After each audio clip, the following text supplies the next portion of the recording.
সবাইকে নমস্কার। আশা করছি সবাই ভালো আছেন এবং সুস্থ আছেন। সৃজন একাডেমি থেকে আমি জয়ন্ত নন্দী আপনাদের সবাইকে স্বাগত জানাই আমার মাইক্রোসফট ওয়ার্ড 2019 বাংলা ভিডিও টিউটোরিয়ালের আরো একটি নতুন পর্বে। আজকে পর্ব নম্বর 15। দেখতে দেখতে আমরা অনেক দূরে চলে এসেছি। 14টি পর্ব আমি শেষ করে ফেলেছি, আজকে 15 নম্বর পর্ব।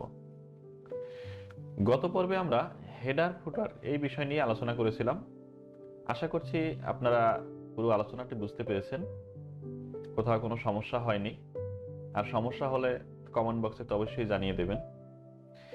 আজকে আমরা টেক্সট এই অপশনটি নিয়ে আলোচনা শুরু করব। তো এখানে text box, word art, date and time, object, এই 4টি বিষয় নিয়ে আমরা আলোচনা করব। তো বন্ধুরা, কথা না বাড়িয়ে চলুন শুরু করি টেক্সট অপশনটি নিয়ে আজকের আলোচনা।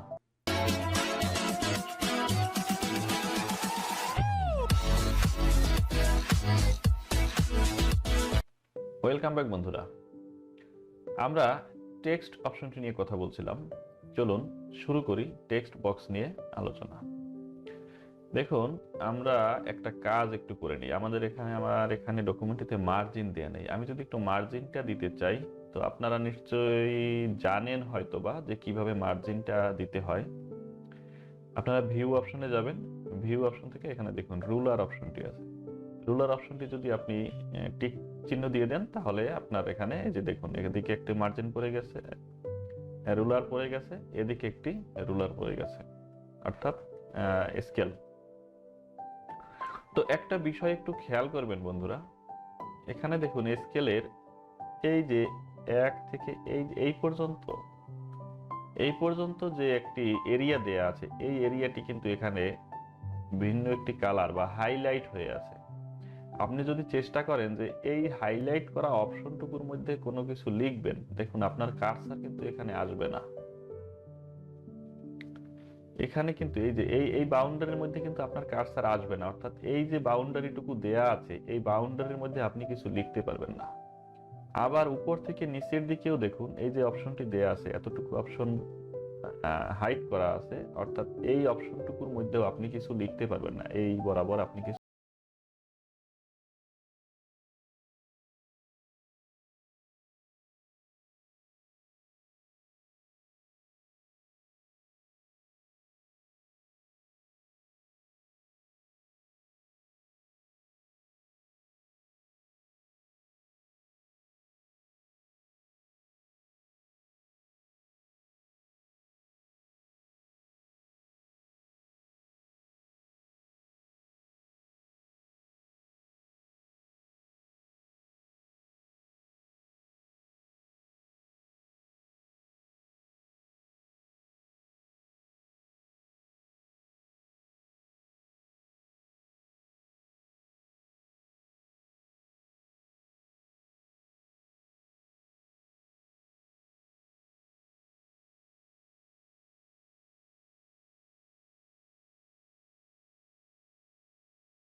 ডিজাইন প্রয়োজন, যে ডিজাইন পছন্দ সেরকম একটি ডিজাইন নিয়ে নেবেন।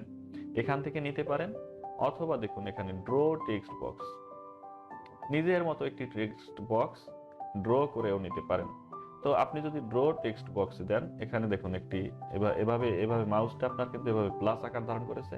আপনি শুধু এভাবে ড্র্যাগ করবেন, ড্র্যাগ করে ছেড়ে দিন, এখানে কিন্তু আপনার একটা বক্স ক্রিয়েট হয়ে গেল। তো এই বক্সটিকে আপনার ওই যে পিকচার মনে আছে হয়তোবা, যে পিকচার যখন আমরা আলোচনা করেছিলাম, পিকচার শেপস এগুলো আমরা যখন আলোচনা করেছিলাম তখন কিন্তু আমরা র্যাপিং দূর করেছিলাম।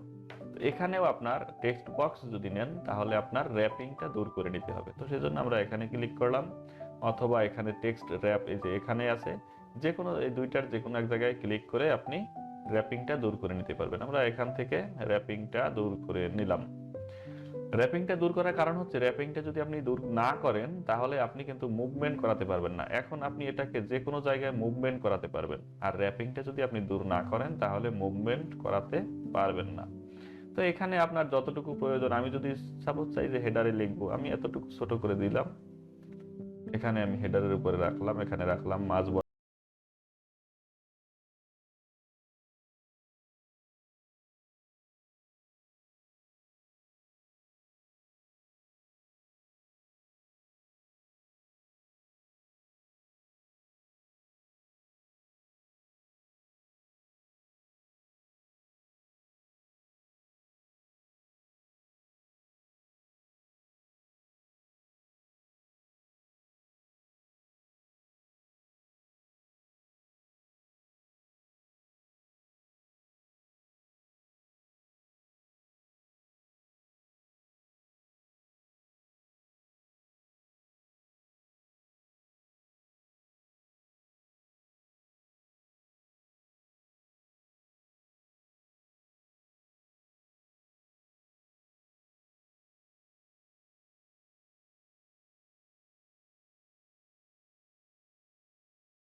ডিজাইন কেমন একটা লাগতেছে না? তো এটি হলো, এরপরে আমরা এখানেও আবার দেখুন ফরম্যাট অপশন চলে এসেছে।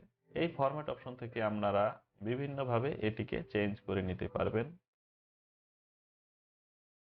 এভাবে আপনারা এগুলো থেকে আপনার অপশনগুলো দেখে দেখে চেঞ্জ করে নিতে পারবেন। শেপ ফিল এখান থেকে আপনারা চেঞ্জ করে নিতে পারবেন, ফিল কালারগুলো।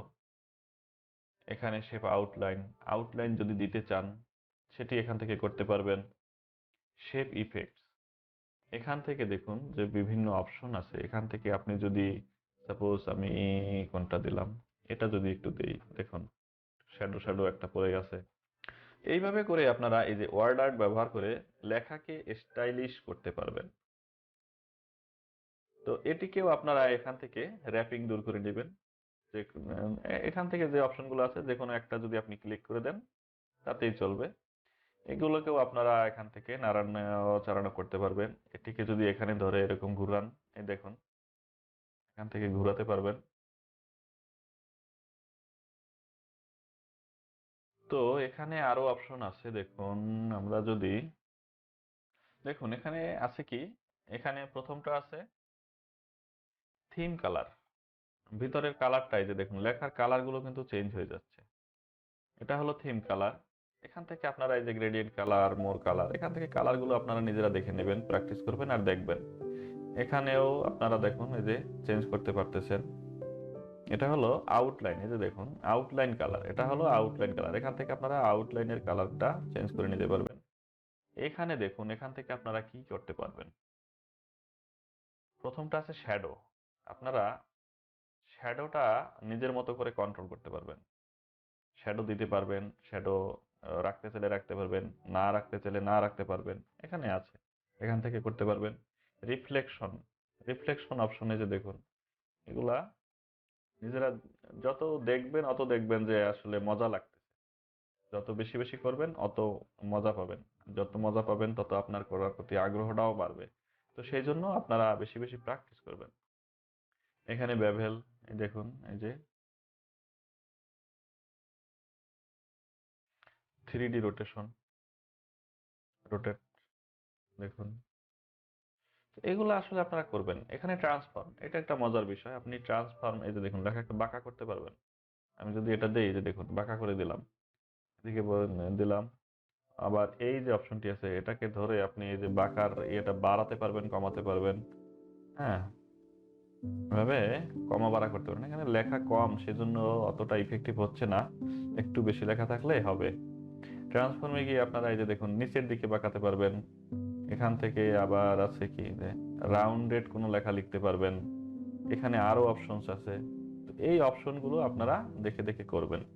তো ওয়ার্ড আর্ট মূলত খুব মজার একটা বিষয়। আপনারা যদি একটু দেখেন, নিজেরা একটু চেষ্টা করেন, অনেক মজা পাবেন এই বিষয়টা নিয়ে। তারপরে আছে, তো ডেট অ্যান্ড টাইম যদি আমরা দেই, ডেট অ্যান্ড টাইমটা আমরা এর আগেও দেখেছিলাম। তো ডেট অ্যান্ড টাইম যদি আপনারা দেখেন, ডেট অ্যান্ড টাইম আমরা দেখুন এখানে যদি এটা দিয়ে ওকে করে দেই, এই যে দেখুন ডেট অ্যান্ড টাইম করে গেছে।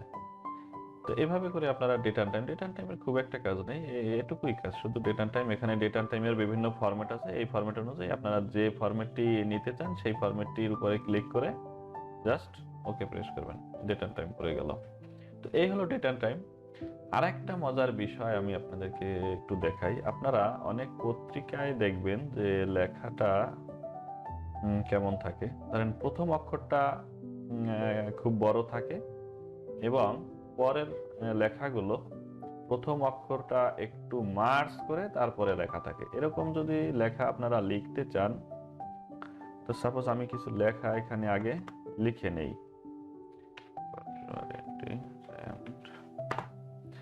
এই যে আমি এখানে কিছু লেখা লিখে নিলাম। এখন আমি চাচ্ছি প্রথম অক্ষরটা একটু বড়, অনেক বড় থাকবে এবং পরের লেখাগুলো এই লেখাটাকে মার্জ করে হবে। তো সেটি করার জন্য আমি এই অক্ষরটা সিলেক্ট করব। আমি কাজটা করলে তারপরে আপনারা ভালো বুঝতে পারবেন। এখান থেকে যে দেখুন ড্রপ ক্যাপ একটি অপশন আছে, ড্রপ ক্যাপে ক্লিক করলেন, ড্রপ ক্যাপ। তো দেখতেই পাচ্ছেন বিষয়টি কেমন, আউটপুটটা কেমন এসেছে। তো এটি আপনারা সাধারণত পত্রিকায় যখন বিভিন্ন নিউজ দেখেন, তো এই পত্রিকায় আপনারা এই অপশনগুলো ভালো পাবেন, এই অপশনটি পাবেন। হ্যাঁ, তো এখান থেকে আপনারা ড্রপ ক্যাপের মাধ্যমে আপনারা এই কাজটি করতে পারবেন। তো ড্রপ ক্যাপ এখান থেকে ইন মার্জিন এখানে যদি দেন, এই যে দেখুন শুধু বাম দিকে থাকলো, এখানে সব লেখাগুলো এক ইয়াতে থাকলো। আর যদি এভাবে না দেন, যদি প্রথমটা দেন, তাহলে এই লেখাগুলো এভাবে আসলো। তো বন্ধুরা, আশা করছি পুরো বিষয়টা আপনাদের কাছে ভালো লেগেছে, পুরো বিষয়টি আপনারা বুঝতে পেরেছেন। যদি এরপরেও কোনো প্রশ্ন থেকে থাকে, কোথাও বুঝতে পারেননি এমন থেকে থাকে, আরো কিছু জানার থেকে থাকে, তাহলে আপনারা কমেন্ট বক্সে প্রশ্ন করুন, আমি উত্তর দিয়ে দেব। আর লাইক, কমেন্ট, শেয়ার তো করতেই হবে। আর যদি আপনারা আমার চ্যানেলে নতুন এসে থাকেন, আমার চ্যানেলটি এখনো সাবস্ক্রাইব না করে থাকেন, তাহলে প্লিজ আমার চ্যানেলটি সাবস্ক্রাইব করে নিন, যাতে করে আপনারা আমার পরবর্তী ভিডিওর নোটিফিকেশনগুলো পেয়ে যান। তো আজকে এ পর্যন্তই। সবাই ভালো থাকুন, সুস্থ থাকুন। Thank you so much.